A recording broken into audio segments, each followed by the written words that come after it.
Ginoo, sabihin niyo pong kasinungalingan ito. Hindi ba't ang lugar na tinitirhan natin ang dapat na pinakamaunlad na bansa sa mundo? Sa arrival lobby ng paliparan ang mga batang babae ay humagulgol ng walang pakialam sa tingin ng iba. Mga anak ng mga bilyonaryo sa Moscow Financial District, mga super elite at high school girls mula sa Moscow na lumaking hindi nakaranas ng anumang hirap. Ang kanilang matibay na pride at pagpapahalaga ay nadurog ng walang tira sa loob lamang ng 5 araw na paglalakbay sa Pilipinas.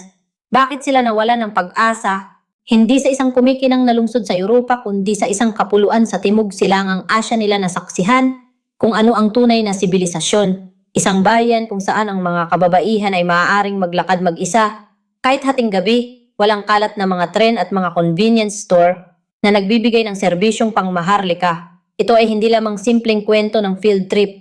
Ito ay tala ng pagkagulat at emosyon ng mga batang babae na ang sentido komon ay binaligtad na wala ng pag-asa sa realidad ng kanilang pinanggalingan matapos maranasan ang ibang mundo na tinatawag na Pilipinas at nagkaroon ng matinding paghanga rito. Ngayon ating himayin ang buong kwento ng pagguho ng kanilang mundo. Ang mga kabataan ng Russia na ang pananaw sa mundo ay nawasak at ang mga high school girls mula sa mataas na antas ng lipunan na pumunta sa field trip sa Pilipinas na pagka-uwi ay humagulgol at nagsabing, gayahin natin ang Pilipinas.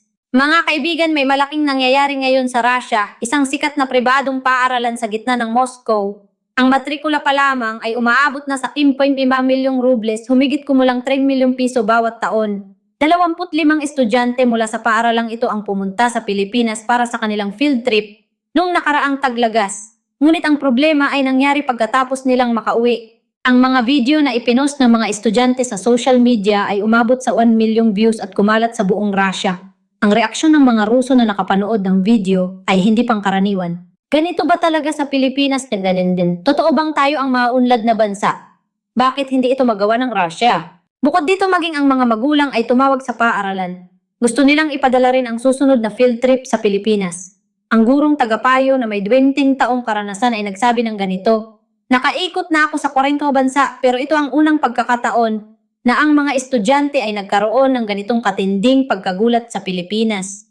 Ano nga ba ang nangyari sa loob ng 5 araw at 4 na gabi? Ang Pilipinas sa mata ng isang gurong Ruso. Pakinggan natin ngayon ang buhay na kwentong ito. Bago tayo magsimula, kung pipindutin niyo ang like at subscribe, magiging malaking tulong ito upang maipakilala ang marami pang kwento tungkol sa Pilipinas. Kamusta? Ako si Mikael, nagtatrabaho bilang guro sa Moscow sa loob ng 20 taon. Nung nakaraang taglagas, naranasan ko ang pinaka hindi malilimutang paglalakbay sa aking buhay. Ang destinasyon ay Maynila sa Pilipinas. Ang aming paaralan ay isa sa mga nangungunang pribadong paaralan sa Moscow. Ang 20 na babaeng estudyante na sumama sa biyaheng ito ay halos lahat anak ng mga pamilyang nasa mataas na antas ng lipunan sa Russia. Mga anak ng mga financier, abogado ng malalaking law firm at mga doktor. Ang mga magulang ay naghanda para sa espesyal na paglalakbay na ito 1 taon pa bago ang alis. Sa loob ng 20 taon ng aking pagtuturo, sinamahan ko ang mga estudyante sa higit sa 40 na bansa.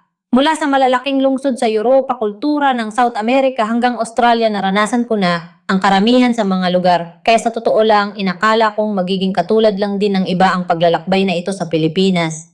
Ang oras ng pagdating namin sa paliparan ay lampas 11:00 na ng gabi. Sa sandaling bumaba kami ng eroplano at pumasok sa terminal, dumating ang unang gulat. Sa kabila ng hating gabi, ang buong paliparan ay gumagana ng perpekto na parang tanghaling tapat. Sa paliparan sa Moscow, kapag lumampas na ng 10:00 ng gabi, higit sa kalahati ng mga tindahan ay sarado na. Ang ilaw ay madilim at ang kalinisan ay halatang nagbabago. Ngunit ang paliparan sa Pilipinas ay ganap na naiiba. Sa bawat desk ng impormasyon, ang mga empleyado ay naghihintay na may maliwanag ng ngiti. Ang ikinagulat ko ay ang kanilang mga ekspresyon. Wala kang mararamdamang pagod. Ito ay natural na ngiti na parang hinihintay talaga ang mabisita. Nang tumingin ako sa sahig, hindi ako makapaniwala sa aking nakita. Ang marmol ay kumikinang na parang salamin. Hindi ko maintindihan kung paano ang sahig ng paliparan na dinadaanan ng libu-libong tao ay ganito kalinis. Ang mga janitor ay agad na pinupunasan ang mga lugar na dinaanan ng mga pasahero at ang kanilang pagkilos ay tila isang sistemang gumagalaw. Mas lalo akong nagulat nang dumaan kami sa harap ng banyo. Nakita ko ang isang janitor na yumuyuko at bumabati sa mga gumagamit sa pintuan ng banyo. Ito ay isang tanawin na hindi mo mai-imagine sa Russia. Ang mga banyo sa paliparan ng Moscow ay madalas may amoy. At kahit maubusan ng toilet paper, madalas itong napapabayaan ng ilang oras. Habang naghihintay sa imigrasyon, pinagmasdan ko ang muka ng mga estudyante. Lahat sila ay nanlalaki ang mata habang tumitingin sa paligid. Isang estudyante ang lumapit sa akin at tahimik na nagtanong, "Bakit ganito kalinis at katahimik ang paliparan?" Wala rin akong mahanap na angkop na sagot. Naisip ko na lang na sadyang ganitong bansa ang Pilipinas. Sa immigration counter nakaranas kami ng pangalawang gulat. Kahit na hindi inaasahan ang pagdating ng grupo ng mga dayuhang estudyante, ang mga empleyado ng paliparan ay hindi nataranta. Sa halip agad na nagtalaga ng mga empleyadong mahusay mag-Ingles. Isinaalang-alang nila ang edad ng mga estudyante at ipinaliwanag ang lahat ng proseso ng dahan-dahan at malinaw. Kung may estudyanteng hindi sanay sa makina ng automatic immigration system agad, na lumalapit ang staff para tumulong, ang screen ay may support para sa Ingles at iba pang wika, at ito ay dinisenyo ng intuitive para madaling sundan ng sinumang estudyante. Sa Russia, karaniwang inaabot ng 1 hanggang 2 oras ang imigrasyon. Mahaba ang pila at mukhang masusungit ang mga empleyado.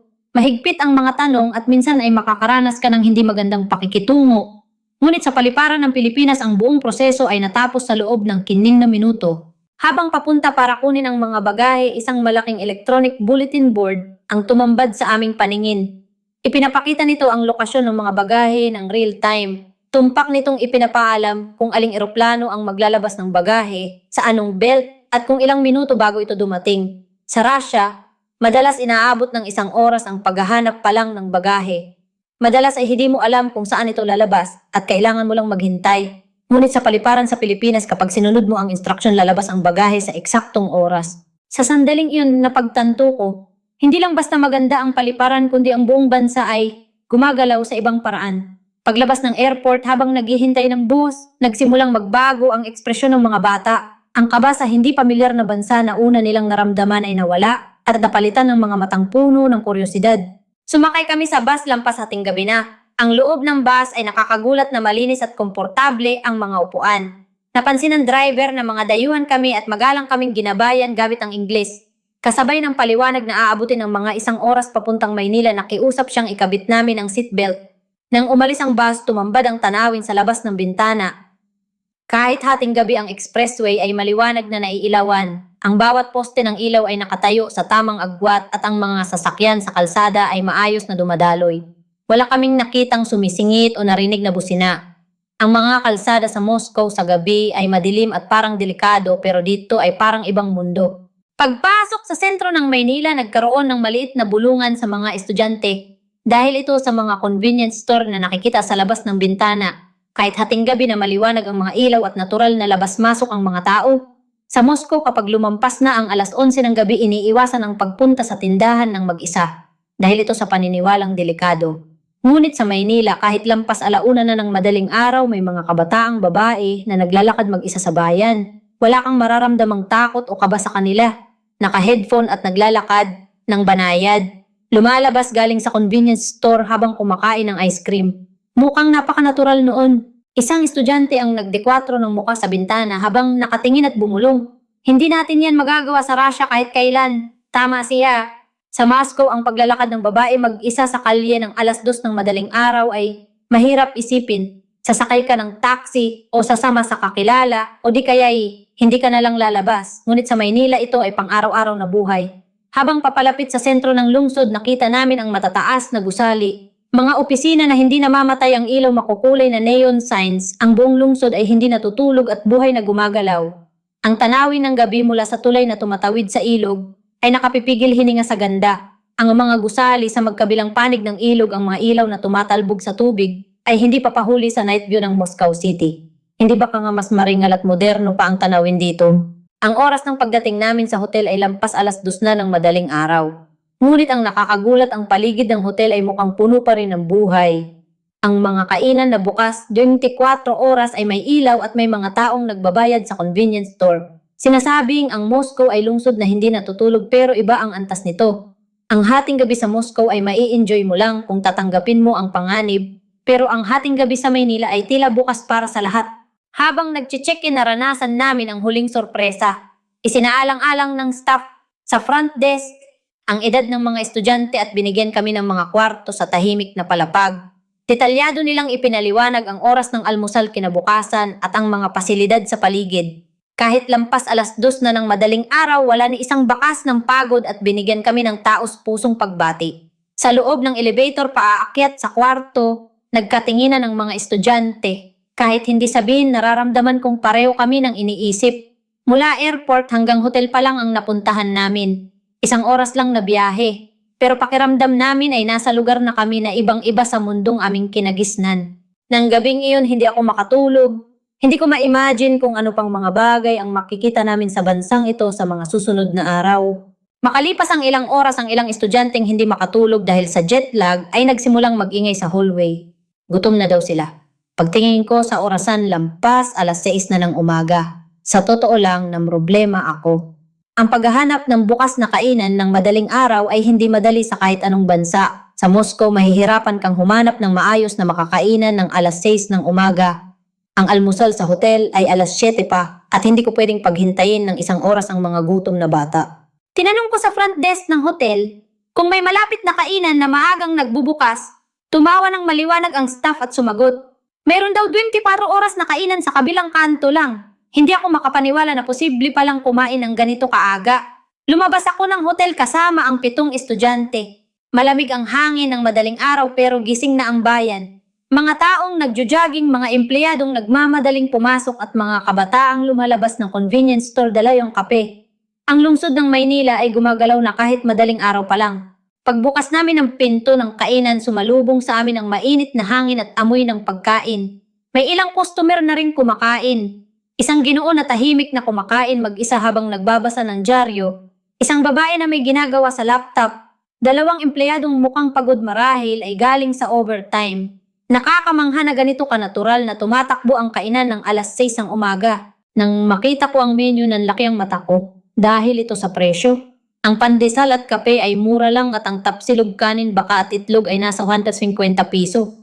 Ang lugaw ay nasa 100 piso lang. Kung i-convert sa presyo sa Russia, hindi ka panipaniwala ang mura. Sa Moscow, kung kakain ka ng almusal, kailangan mong gumastos ng hindi bababa sa 1,500 hanggang 2,000 rubles bawat tao. At kape at sandwich lang iyon. Ang serbidora na kumuha ng order ay hindi nataranta kahit nakakita ng mga dayuhan. Kahit hindi siya gaanong matatas sa aming wika, gumamit siya ng gestures at mga litrato sa menu para makipag-usap ng maayos. Nang sinabi ng mga estudyante na hindi sila kumakain ng maanghang, sinabi niyang i-a-adjust nila ang lasa. Nakakagulat din ang bilis ng paglabas ng pagkain. Wala pang 5 minuto mula nang mag-order, puno na ng pagkain ang mesa. Tapsilog, lugaw, pritong lumpia at mga kakanin, iba't ibang kulay ng pagkain ang nasa harapan namin. Ang mga estudyante ay nag-alinlangan sandali sa harap ng pagkain una nilang nakita. Kinuha ng isang estudyante ang pritong lumpia at nang kumagat siya, nanlaki ang kanyang mata. Paulit-ulit niyang sinasabing masarap at mabilis niyang naubos ang isa. Ginaya siya ng ibang estudyante at nagsimulang kumain at naging masigla ang mesa. Sa pagbabayad, nagulat na naman kami. 7 kaming kumain na ng busog pero ang total ay nasa 200 piso lang. Ito ay wala pang 2,000 rubles sa pera ng Russia. Sa Moscow, kung kakain ng almusal ang 7 tao, kailangan mong maghanda ng hindi bababa sa 15,000 rubles. Habang inaabot ang sukli, sinabi ng tindera na bumalik kami ulit. Tinanong niya kung nagustuhan ba ng mga estudyante at nagrekomenda pa ng ibang menu. Nakakagulat na ganito sila kabait sa mga dayuhang bisita na bigla na lang sumulpot ng 6:00 ng umaga. Paglabas ng kainan, kanya-kanyang bulalas ng paghahanga ang mga estudyante. Masarap, mura at mababait ang tao. Umiling sila at sinabing mahirap hanapin sa Russia ang lugar kung saan magkakasama ang tatlong ito. Pabalik sa hotel, dumaan kami sa convenience store. Para ito sa mga estudyanteng gustong bumili ng merienda.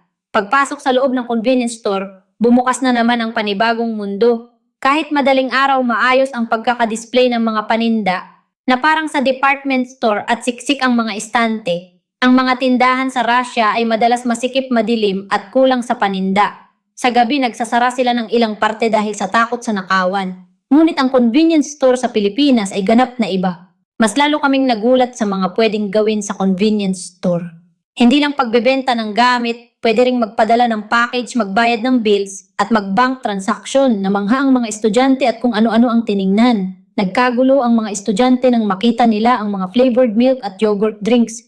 Natuwa sila sa cute na packaging. Kumuha sila ng tig-isa at nagpa-picture. Sabi nila napakaraming bagay dito na hindi nakikita sa Russia. Bumati ng masigla ang kahera at winelcome ang aming pagbisita sa Pilipinas. Wala kang mararamdamang inis o pagkainip dahil dayuhan kami. Sa halip naramdaman namin ang init ng kanilang kusang pakikipag-usap. Paglabas ng convenience store, bumulong ang isang estudyante. Ang Pilipinas ay parang bansang buhay 24 oras.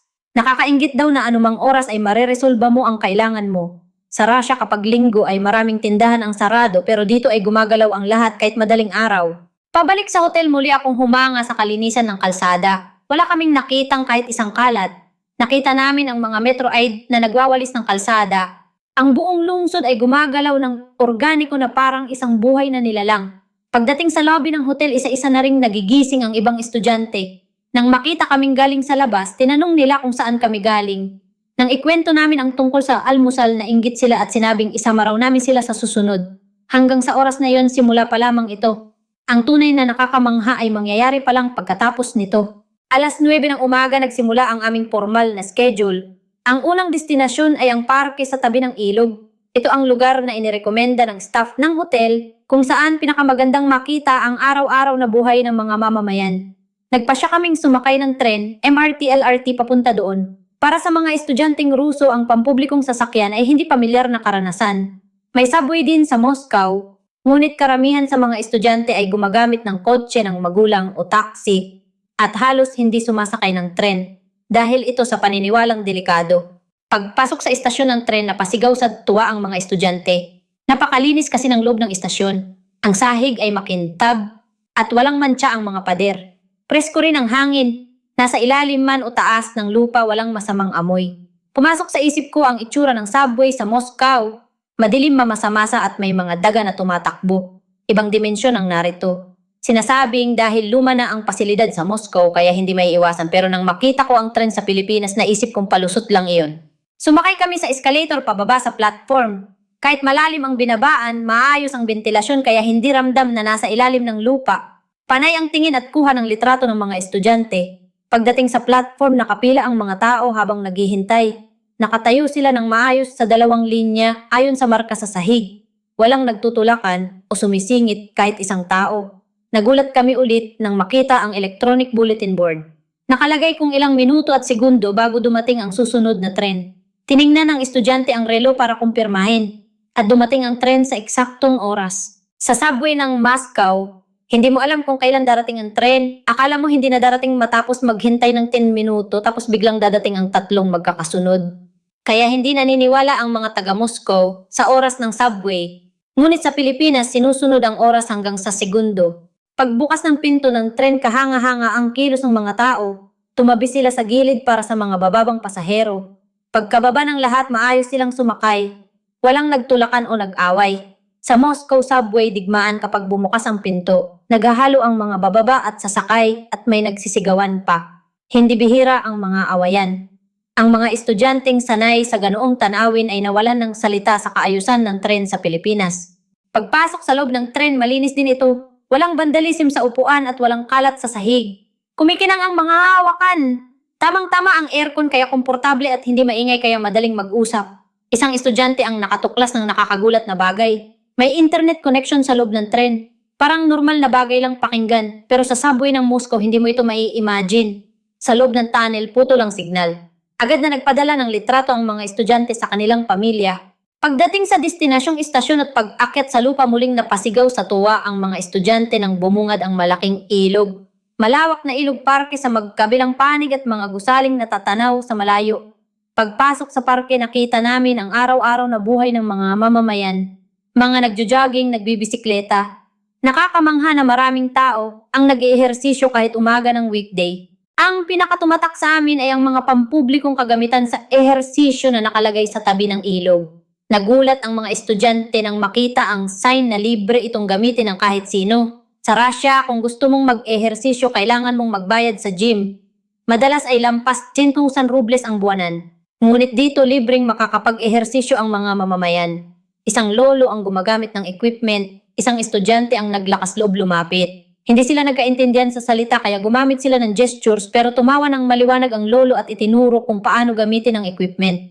Sinabi niyang nag-eehersisyo siya dito tuwing umaga. Tumango ang mga estudyante nang makita iyon. Naintindihan daw nila kung bakit mukhang malulusog ang mga matatanda sa Pilipinas dahil maayos ang kapaligiran para magawa ito. Umupo kami sa bench sa parke para magpahinga sandali at tumingin sa paligid. Maraming pamilya ang lumabas, tatay na nagbibisikleta kasama ang anak mga nanay na nagtutulak ng stroller habang naglalakad. Ang mapayapang tanawin ay parang isang painting. Ang partikular na nakatawag ng pansin ay ang mga taong naglalakad kasama ang aso. May tali ang mga aso at may hawak silang plastic bag. Humanga ang mga estudyante nang makita ang isang lalaki na nililinis ang dumi ng kanyang aso. Sa Moscow na sa batas na kailangang linisin pero hindi marami ang sumusunod. Nang magtanghalian nakakita kami ng nakakatuwang tanawin. May mga maliliit na tindahan at kafe sa parke pero ang mga tao ay bumibili ng pagkain at umuupo sa damuhan para kumain. Ginaya rin namin sila. Bumili kami ng sandwich at inumin sa convenience store. Humanap kami ng pwesto sa tabi ng ilog at kumain. Malamig ang ihip ng hangin at kumikinang ang tubig ng ilog sa sikat ng araw. Panay ang picture ng mga estudyante dahil first time daw nila ang ganitong karanasan. Pagkatapos kumain may mas nakakagulat na nangyari. Walang nag-utos pero kusa na lang tinipon ng mga estudyante ang kanilang kalat. Ginaya nila ang nakitang ginagawa ng mga Pilipino sa paligid. Habang naghahanap ng basurahan muli kong tiningnan ang buong parke. Wala talagang kahit isang kalat. Napakalaki ng parke at napakaraming tao pero malinis ang lupa. Ang mga parke sa Moscow kapag weekend ay umaapaw sa basura. Sinasabing ko lang sa janitor. Pero nang makita ko ang parke sa Pilipinas, naisip ko na problema pala ito sa disiplina ng mga mamamayan. Bago lumabas ng parke may isa pang nakatawag ng pansin namin. Ang pampublikong sistema ng pagrenta ng bisikleta. Nakapila ang mga bisikleta sa bawat istasyon. Madaling makahiram gamit ang smartphone. Nagulat ang isang estudyante nang makita ang presyo. Ilang daang piso lang kada oras, halos barya lang kung i-convert sa rubles. May ganitong sistema rin sa Moscow, pero hamak na mas mahal at hindi masyadong maganda ang kondisyon ng bisikleta. Madalas din ang nakawan at pagkasira kaya iniiwasan itong gamitin. Bandang 2:00 ng hapon lumabas kami ng parke. Sabi ng mga estudyante matagal nilang aalalahanin ang oras na ginugol nila sa parking ito. Ligtas, malinis at may kultura ng pagbibigayan sa isa't isa. Yun daw ang pinakatumatak sa kanila. Pumunta kami sa susunod na destinasyon, ang shopping mall sa business district. Gusto ring mag-shopping ng mga estudyante, pero may lugar akong gustong-gustong ipakita sa kanila. Ito ay ang higanting tindahan ng libro bookstore. Pagpasok sa mall, nanlaki na naman ang mata ng mga estudyante. Nagulat sila na may ganito kalaking shopping mall. Mataas ang kisame at maliwanag ang ilaw kaya hindi mo aakalaing nasa loob ka ng gusali. Pagdating sa bookstore na wala ng salita ang mga estudyante. Higanting istante ng libro na abot hanggang kisame at libu-libong libro na nakasalansan ng siksik. Para itong isang gawa ng sining kaysa tindahan ng libro. Ngunit hindi ang gusali ang gusto kong ipakita sa kanila, kundi ang mga taong nagbabasa sa loob nito. Kahit hapon ng weekday, maraming mamamayan ang nagbabuklat ng libro. Ang pagkuha ng pwesto, pag-upo at tahimik na pagbabasa ay kahanga-hanga. Lalo na ang mga empleyadong nakasuit. Lampas na sa lunch break pero nagbabasa pa rin sila. Nagtanong ang isang estudyante, hindi ba nagtatrabaho ang mga taong iyan? Sinagot ko na marahil ay naglaan sila ng kaunting oras. Natahimik ang mga estudyante sa sagot na yon. Ang kultura kung saan ang mga abalang empleyado ay pumupunta sa bookstore sa halip na cafe sa kanilang break time ay tanawin na mahirap isipin sa Russia. Ang lunch time ng mga empleyado sa Moscow Financial District ay madalas pagbili lang ng salad at pagbalik sa mesa o pag-inom ng kape habang nagsiselfone. Nanatili kami sa bookstore ng 1 oras. Tiningnan ng mga estudyante ang mga libro sa linyang interesado sila. May nagbasa ng librong nagpapakilala sa Pilipinas na nakasulat sa Ingles at may tumingin ng libro sa pag-aaral ng Filipino. Marami ring estudyante ang humanga sa mga litrato ng tanawin sa Pilipinas sa mga photobook. Paglabas ng bookstore, sinabi ng isang estudyante, parang alam ko na kung bakit ganito kaunlad ang Pilipinas. Dahil daw may kultura ang mga tao na patuloy na nag-aaral at nagbabasa. Ang ganitong pasyon sa pagkatuto ang tila nagpapatakbo sa buong bansa. Tumango ang ibang estudyante. Sa Russia may hangin na parang ayaw sa pag-aaral. Itinuturing na boring ang pagbabasa at minsan ay kakaiba ang tingin sa mga nagsisikap mag-aral. Ngunit sa Pilipinas kabaligtaran ang lahat. Namili rin kami habang umiikot sa mall. Ang pinakakinatuwaan ng mga estudyante ay ang cosmetic section ng Pilipinas.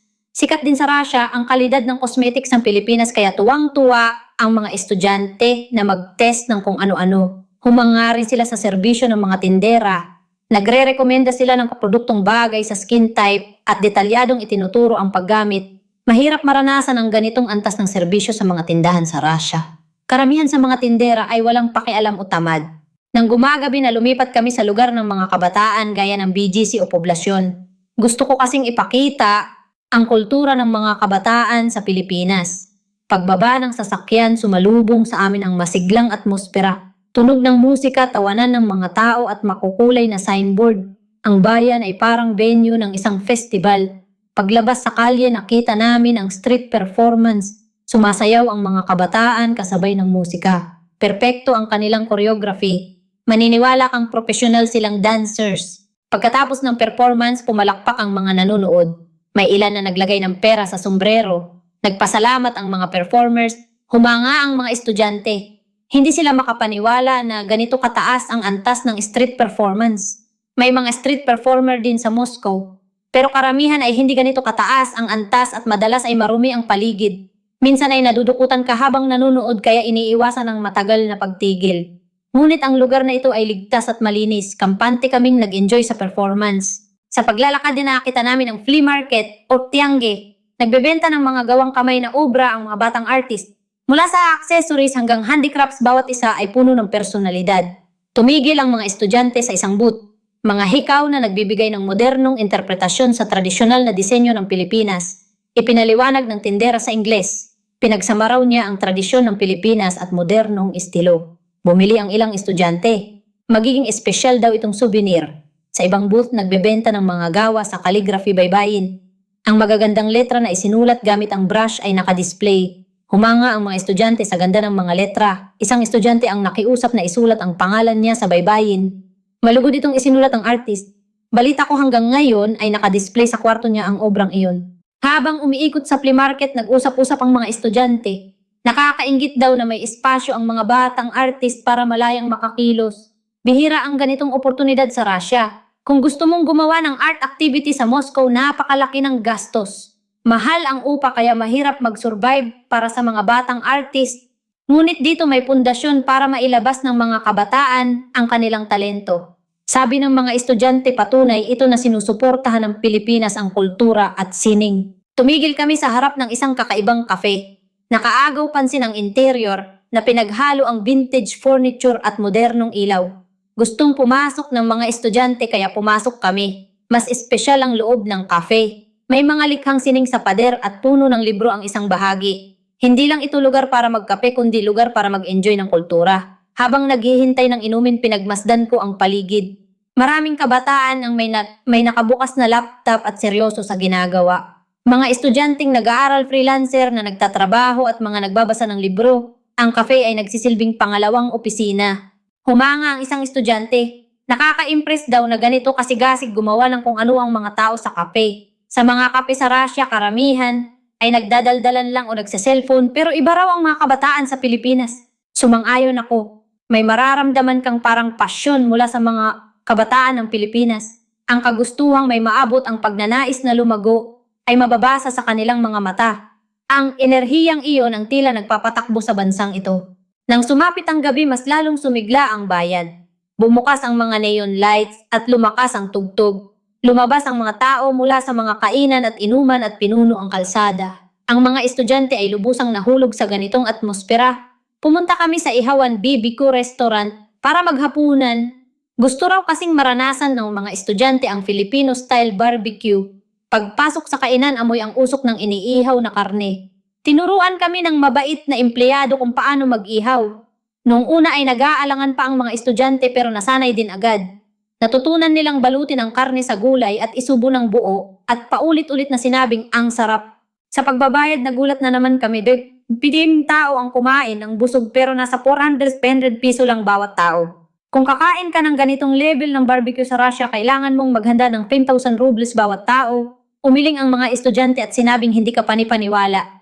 Pabalik sa hotel habang naglalakad sa kalsada, nakipagkwentuhan ako sa mga estudyante. Masyado raw maraming nakita sa isang araw kaya magulo ang isip nila. Lahat daw ay iba kumpara sa Russia at sa mas mabuting paraan. Isang estudyante ang tahimik na nagsabi, "Gusto kong tumira sa Pilipinas."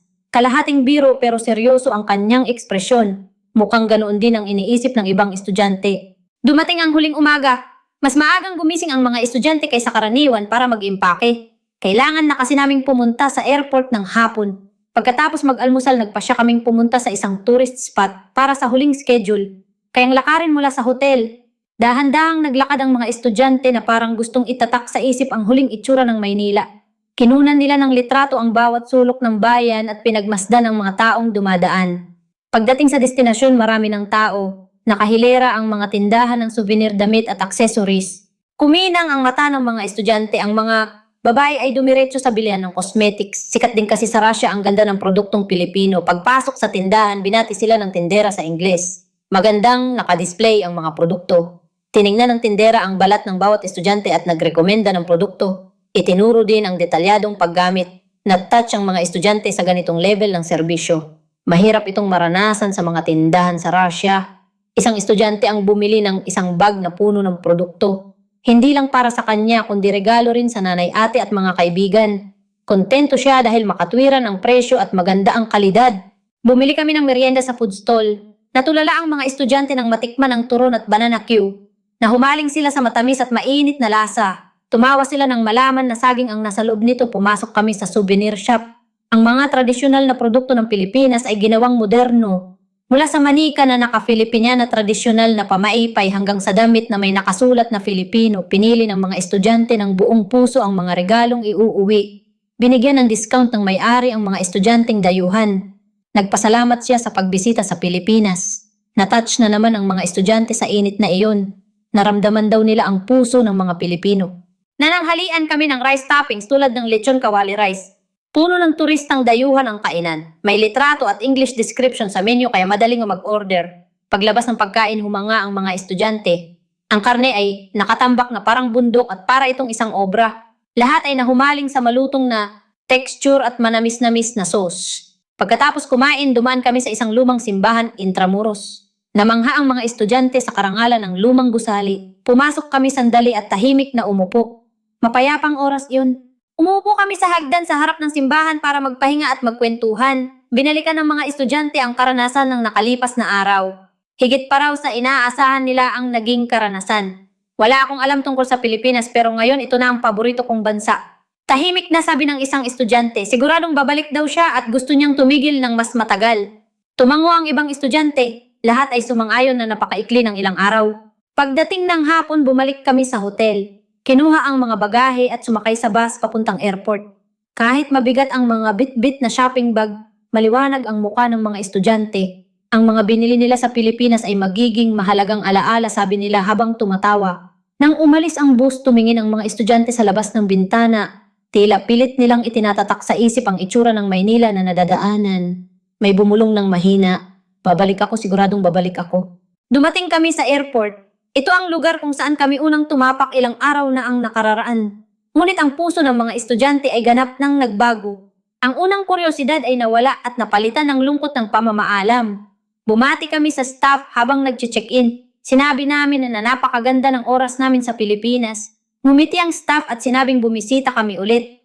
Nagpasalamat din siya na nagustuhan namin ang Pilipinas. Lumipad ang eroplano at palayo ng palayo ang lupa ng Pilipinas sa labas ng bintana. Tinitigan ng mga estudyante ang lumiliit na ilaw habang ninanamnam ang lungkot. May kumuha ng litrato para isave ang huling itsura ng Pilipinas. Kinabukasan ang dating namin sa airport ng Moscow. Sumalubong ang mga magulang. Sabay-sabay na nagkwento ang mga estudyante tungkol sa Pilipinas. Ang ekspresyon ng mga magulang ay napalitan ng gulat. Pagbalik sa paaralan, may malaking nangyari. Nagsimulang mag-upload ang mga estudyante ng mga litrato at video ng kanilang biyahe sa Pilipinas sa social media. 12 ng post ang sabay-sabay na umakyat. Ang reaksyon ay sumabog. Nagulat ang mga kaibigan sa Russia at nag-comment. Hindi ko alam na ganito pala kaunlad na bansa ang Pilipinas. Mabilis na tumaas ang views. Ang pinakasumikat ay ang video ng bayan sa madaling araw. Ang video kung saan ang mga babae ay ligtas na naglalakad mag-isa ng 2:00 ng madaling araw. Nashock ang mga tao dahil hindi ito mai-imagine sa Russia. Umabot sa 2 milyong views ang video. Ang mga comment ay pare-pareho ang reaksyon. Bakit hindi ito magawa ng Russia? Sinasabing tayo ang pinakamalakas na bansa pero bakit hindi magarantiyahan ang simpleng kaligtasan? Maraming ganitong komento na may halong panunuya sa sarili. Tumaas din ang interes ng mga magulang sa Pilipinas. Tumagsa ang tawag sa paaralan. Hinihiling nila na sa Pilipinas ulit ang susunod na field trip. Dumami ang mga magulang na gustong ipadala ang anak sa Pilipinas. Hinilingan din ako ng paaralan na magbigay ng special lecture. Gusto nilang ibahagi ko sa ibang estudyante at guro ang karanasan sa Pilipinas. Puno ang auditorium. Lahat ay interesado sa bansang tinatawag na Pilipinas. Sa lecture tapat kong sinabi ang mga nakita ko sa Pilipinas. Ang episyenteng sistema, antas ng disiplina ng mamamayan at higit sa lahat ang mainit na pagtanggap sa mga dayuhan. Nakinig ng mabuti ang mga manonood. Ang Q&A session ay tumagal ng higit sa inaasahan. Talaga bang ganun kaligtas sa Pilipinas? Kumusta ang edukasyon? Gaano kamura ang bilihin? Lahat ay gustong malaman ang tungkol sa Pilipinas. Pagkatapos ng lecture, maraming estudyante ang lumapit. Gusto pa raw nilang malaman ang tungkol sa Pilipinas. May estudyanteng nagsabing nagsimula na siyang manood ng Filipino drama at may gustong mag-aral ng wikang Filipino. Kalaunan, nagsimulang maghanda ang paaralan ng exchange program sa Pilipinas. Sa susunod na taon, mas maraming estudyante ang nakatakdang bumisita sa Pilipinas. Ang mga estudyanteng nakapunta na sa Pilipinas ay nagbibigay ng payo sa kanilang mga junior. Ang hindi sinasadyang paglalakbay na iyon ay bumago ng maraming bagay. Nagbago ang pananaw sa mundo ng mga estudyante, nagbago ang programa ng paaralan, at ang mga kabataan ng Russia ay nagkaroon ng interes sa bansang Pilipinas. Hanggang ngayon, nakakausap ko pa rin ang mga estudyanteng kasama ko noon. Lahat sila ay hindi makalimutan ang oras sa Pilipinas. Balita ko may isa na talagang nag-apply sa universidad sa Pilipinas. Sa loob ng 20 taon, nakaikot ako sa 10 bansa pero ito ang unang pagkakataon na nakaranas ako ng ganito. Hindi ko akalain na ang isang malit na bagay ay lilikha ng ganito kalaking alon. Muli kong naramdaman ang kapangyarihan na taglay ng bansang Pilipinas. Pilipinas, ang lugar na iyon ay naging bansang hindi malilimutan para sa aming lahat. Hanggang dito na lang ang kwento ngayon, ang nakakagulat na kwento ng field trip sa Pilipinas ng mga elite high school girls mula sa Moscow. Ano sa tingin niyo? Mag-iwan ng comment ng pagsuporta sa bida ng kwento. Ito ang inyong lingkod mula sa Touching Station. Kung nagustuhan niyo ang kwento, paki-like at subscribe. Maraming salamat sa panonood. Mag-subscribe dito.